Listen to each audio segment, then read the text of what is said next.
Šumava je nádherná horská oblasť na juhozápade Čiech, ktorá sa rozprestiera pozdĺž hranice s Nemeckom a Rakúskom.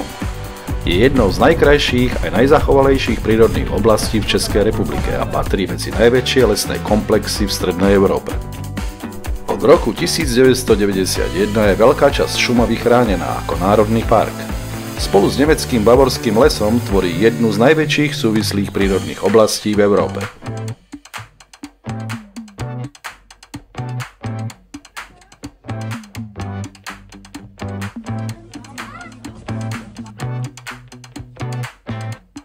V oblasti sa nachádza množstvo malých dedín, napríklad Kvilda, Modrava či Srní, kde žijú ľudia v úzkom kontakte s prírodou. Turizmus je dôležitým zdrojom príjmov pre miestnych obyvateľov. Kvôli ťažkým podmienkam sa obyvatelia Šumavy živili prevažne drevorubačstvom, sklárstvom a pastierstvom. Sklo vyrábané v šumavských hutách bolo známe po celej Európe. Šumava má aj bohatú históriu a tradície. Mnoho pôvodných nemeckých obyvateľov bolo po druhej svetovej vojne vysídlených, čo zmenilo kultúrny charakter regiónu. Napriek tomu sa zachovali niektoré tradičné remeslá a miestne nárečia. Dnes je Šumava obľúbená medzi turistami, cyklistami a lyžiarmi. Oblasť ponúka množstvo turistických trás, cyklotrás a v zime bežkarské trate. Celkovo je Šumava miestom s divokou prírodou, bohatou históriou a pokojným životom miestnych obyvateľov, ktorí si vážia svoje spojenie s okolitou prírodou.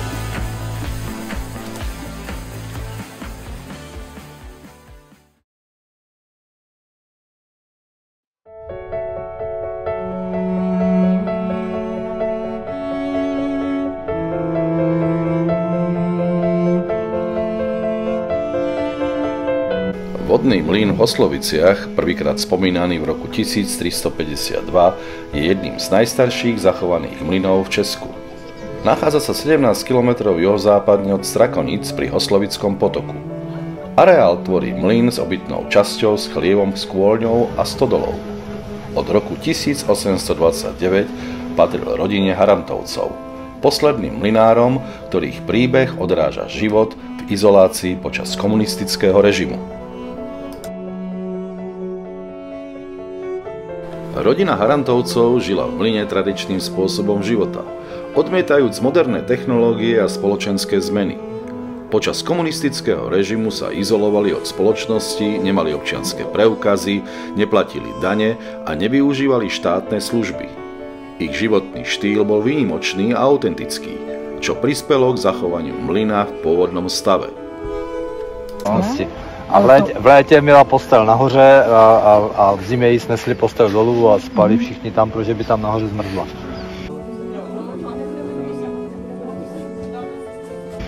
Jste v těch místnostkách nebyli, když vejdeš znovu dovnitř, tak doprava je ta seknice, vlastně, kde všichni bydleli, a když pak vyběhneš po schůdkách, tak je tam ještě jedna komůrka malá, kde ona vlastně spala sama. A má tam ten šicí stroj, na kterým jich všechno šila, spravovala, vařila a prostě se je obstarávala, protože by úplně nezdívali, jak vy říkáte krásně.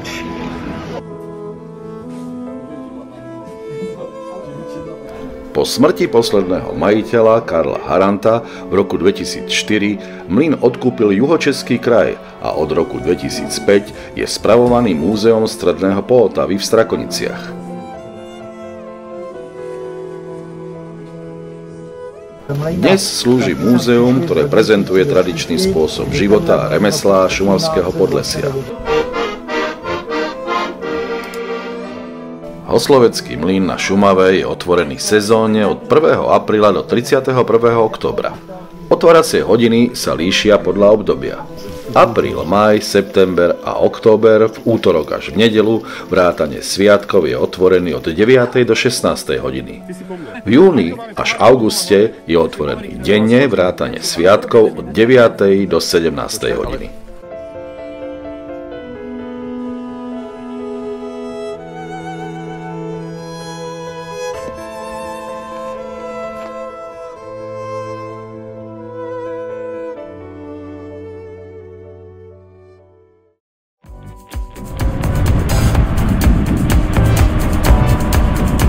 Národný park Šumava v Českej republike je ideálnym miestom pre cykloturistiku, ponúkajúc rôznorodé trasy a kvalitné služby pre cyklistov.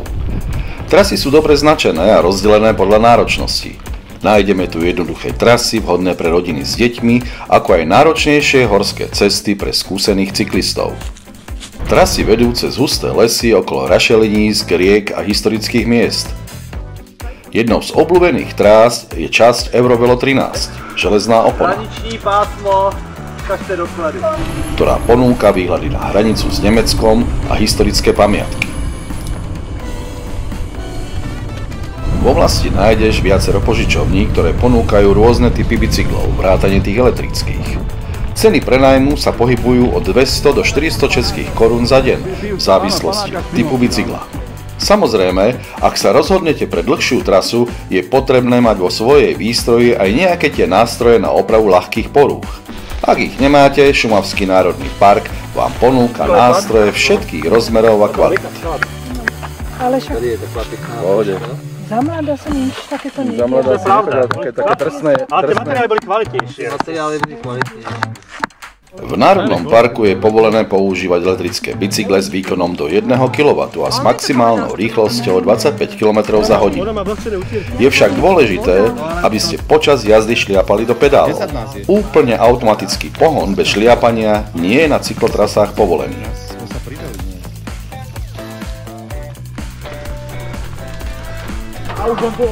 Konečne.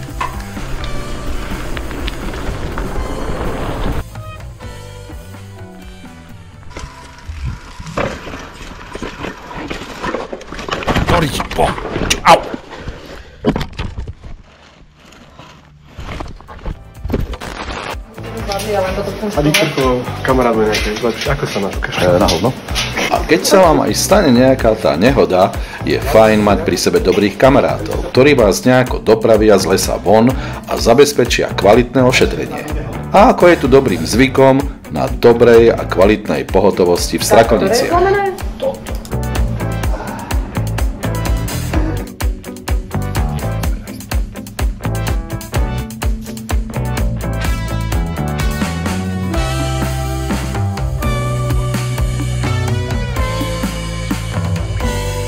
No a keď sa už nemôžete venovať cykloturistike, šumavské lesy sú plné húb a hríbov. Pysavca. A v Národnom parku je povolený zber hríbov pre vlastnú potrebu, takže veľmi rýchlo objavíte ten najlepší hubársky raj pod českým slnkom.